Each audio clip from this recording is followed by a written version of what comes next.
Beautiful day to everyone out there, and greetings once again. Welcome to the Quantum Cafe and the Interstellar Lounge with your host here, the Cosmic Messenger. These last few months have been extremely powerful and intense for a lot of people. I would like to say, though, that a couple of light codes and templates that are coming through, especially in the last month, like August and September, are being talked about as being freedom codes, which is super appropriate for the times. And Diamond Razor, because they cut really deep, right, to release and shift all of the things we no longer want to hold on to, particularly in this instance as the human collective, right? So we're in like a wave going into December, so through the equinox, the fall equinox leading into the winter solstice. It's going to be like a month of integration, and then a month of assimilation of the new codes, and then there's more coming, of course, and then it's going to push into integration, and then another month of assimilating new codes, and then integration again, right? So it's going to be some big waves as well too, and a lot of plasma and gamma rays coming through at this particular time. So stay tuned for an incredibly potent, powerful fall. I know that September is ramping up for me quick. Got some group healings to do on the way and really excited for that. So what brings me here today to chat with you, beautiful day to everyone, is I would like to introduce to you parts of your light body and how they're housed and where they are in the galactic cord. So once you work on all the chakras and you're working your way up, and there's chakras between the spaces of the chakras, right? Those are the fifth dimensional ones. They work in tangent with your hara line. They're incredible stuff. Like the thymus chakra, which is in between the heart and the throat, right? And the diaphragm chakra, which is in between the heart and the solar plexus. And they fill in the color frequencies as well too. So that said, once you ascend and you're going up to the crown, then you have the higher crown, right? And you have your galactic chakras that go. And that's another video there for us down the road. So when you get to that point, you've reached the galactic cord, the Antahkarana.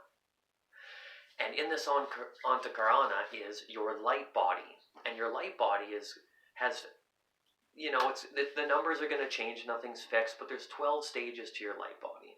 And then within there, you have a whole bunch of other bodies that make up the body that you're seeing right now. That's only a portion of all of it, right? But it brings it all down into the physical for it to function. All right, so what's happening with your light body? Within your light body, so today specifically we're going to talk about the etheric body, the astral twin, higher self, essence self, your double Merkaba, and then it goes into the outer shell of your light body, and mixed in between there is maiden, mother, and crone. Super fascinating stuff.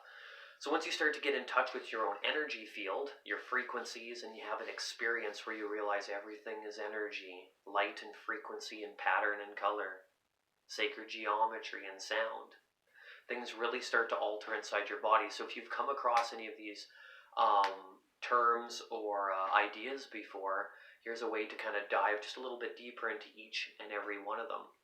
So the order that I listed them in is the order that they would appear closest to your body, right? And they get further and further out. The ones that are the furthest out started first, and then it merged down into what we see in our 3D or 5D environment, depending on what field you're operating in. And for some, it might even be higher than that too as well, okay?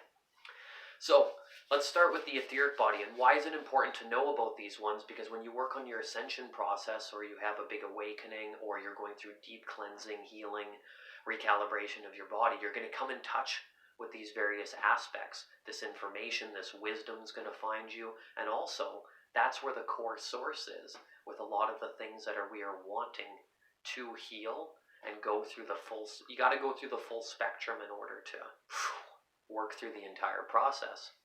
So the etheric double, one of the most common ones that people end up working with, they go and get some acupuncture, they have a Reiki session, maybe they do some Kundalini yoga, right? Or any yoga in particular, we'll say Kriya yoga of sorts. But what will happen is you'll get in touch with your etheric body, and your etheric body is really close to you, right? close to your spectrum. So it sits just like where my hand is just a little bit further out from the body. We talked about this one when I did my video on the auric field. So the etheric body puts you in touch with all the energies that associate the universal life force energies, the makeup of everything that you have from your physical in its energetic form, right? The physical is still energy anyways, but the core source is in your etheric body. So when you plant yourself down, you're doing some meditation, you got your etheric body, it'll kick in. If you're about to do some astral traveling, the etheric body will house you and hold you into place, right? So that you don't fly all over the place while you're doing it, even though you're still traveling. So you are flying all over the place, you're interdimensionally relocating yourself in the cosmos, but then you have a safe, grounded place to return to for your astral twin to come back. So your etheric body houses all of those cellular codes, the deeper messages that go in tangent with your physical body. And you need the two together to operate too. So when they say it's in your DNA, your cells, and your bones, and that is the place where a lot of that stuff is housed. Your etheric double is very, very important in all of this. Like say you're just like, you can feel it right now because it's all around us, but you just put your hands out and you feel the energies in the room, right? You get a readout, or you sense something in one of your many senses, and it goes to that next octave. And you feel a little bit of energy and tingling around you. If you've had that sensation before, you've just like tapped into your etheric double, right? Cool. So you got your etheric double, and that's sitting all around you. And then after that, you have your astral twin. And your astral twin is fantastic as well too. So think of it as another version of yourself, because they all make up you. In the end, these are all the parts of your oversoul too, right? So the astral twin comes in and allows you to do astral traveling. The easiest and simplest way to talk about that is when people have a visualization. They call it daydreaming a lot too. Whatever you imagine, you're going to that place. But if you sit, so you've just had a little experience with it, but if you sit longer and let that element build, it becomes this big event that you can go and travel through, kind of like a guided meditation. Now your astral twin is the one that's doing the traveling while your body is still here. You're on a healing table is another great example. You could even be getting, like a galactic massage. Anything that you're doing that's taking you for a cranial sacral, right? Biodynamic stuff. You're there, you're on the table, you've tapped into your nervous system, and then that activates, and there goes your astral body, and it leaves for a while, and you're like, oh, for a while there, I didn't feel like I was on the table anymore. I had images of X, Y, and Z, and I went to A, B, and C places. And I went to another starseed home and landed here, and I saw these patterns and these shapes. That's your astral twin going out and doing that locating. And your astral twin, which operates in the fourth dimension, right? Okay? So that takes you further. Think of your etheric double as being like fifth dimensional and a little bit of like an upper third dimensional system. And your astral twin goes out there and collects all this different information, goes to these different places, activates your creative centers, and all of a sudden your third eye and your clairvoyant goes through the roof. And it just goes high octave. So you're going, but you're laying there, and it feels so simple. It's kind of like when you go to sleep and you dream. It's very similar to that too. You're doing all sorts of healing during those parts, and your astral twin is connected to all the other dimensions. The even numbers 2, 4, 6, and 8.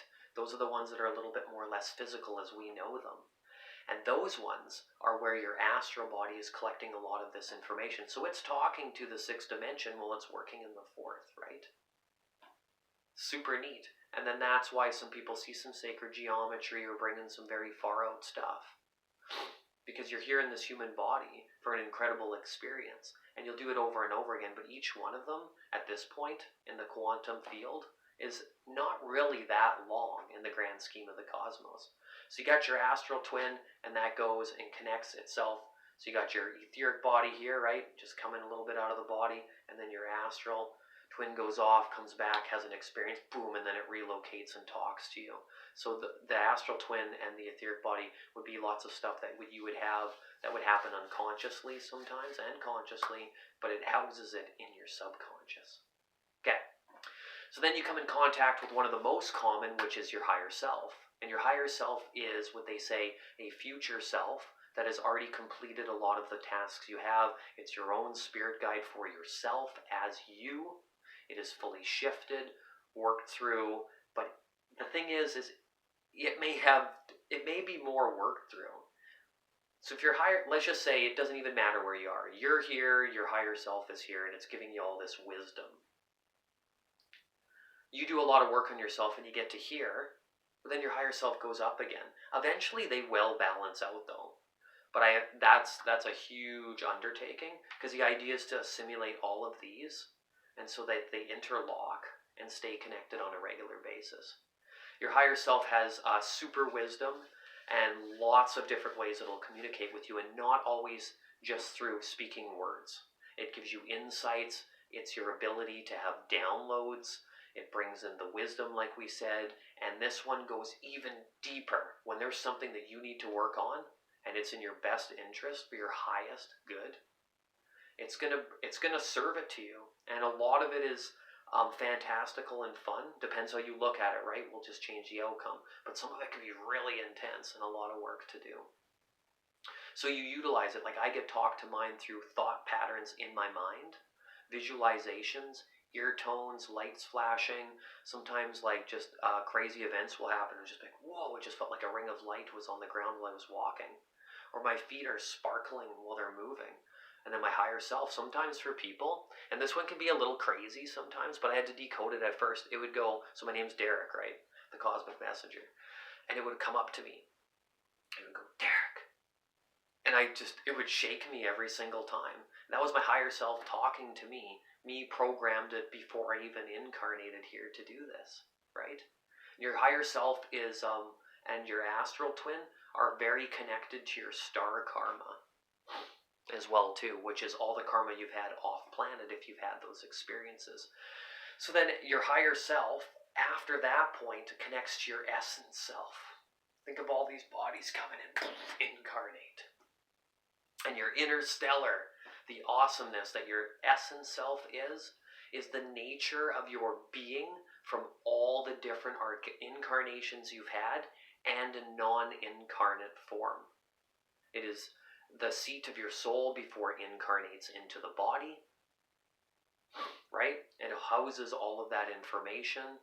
It knows the deepest layers of your 12-strand DNA, what hasn't been activated yet, and how you're replacing implants and imprints. And those implants come through your essence self and pass down through the other bodies to then be incorporated. So let's say you woke up, you're like, whoa, I felt like, I was communicating with an ascended master in the middle of the night. I was doing a bunch of work on me.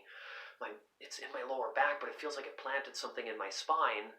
The essence self communicated some of that, worked with some entities, and then entered it into your etheric body, depending what layer it was processed in. If it's symbolism or codes that were implanted into your dreamlike space or your out-of-body experiences, then it communicated with your astral twin. So they all work together, and you need all of them to function to have the experience that we are utilizing now. And so it's your deepest emotional sets you've had, the biggest love that you could possibly share. It's the closest thing connected to that source. After your essence self, right, which decides on whether you're going to switch your spirit guides and all that fantastical stuff, what planet you're going to incarnate on next, etc., you have your double Merkaba spin. If you're single Merkaba, you're double Merkaba, and then when you finish the double Merkaba, it becomes something else. There's been different words people use, but I'll just stay with the double Merkaba for now. And that is your star tetrahedron spin, right? That has to spin in order for the other stuff to exist and even form. And that is your gateway, your outer passageway for all things in incarnate form. So when you have those gravitational effects, some people may have been walking down the street one day and they're like, whoa, things are really shifting and spinning and they have a lot of quantum effects. I do this a lot because that's how it feels. It's like an oscillation, right? You can see all the little particles and you're like, it just feels different, or you almost feel like you're levitating off the ground. That's because you're coming in contact with your Merkaba. But then it spins and eventually connects to you like an infinity symbol that connects together, which is housed with a 369 rod. And then that holds it together, right? And then they have these horizontal and vertical access points. And some of them are diagonal as well, too. They come in, they make their form, they spin. And that allows you to even have those other bodies have an experience, right?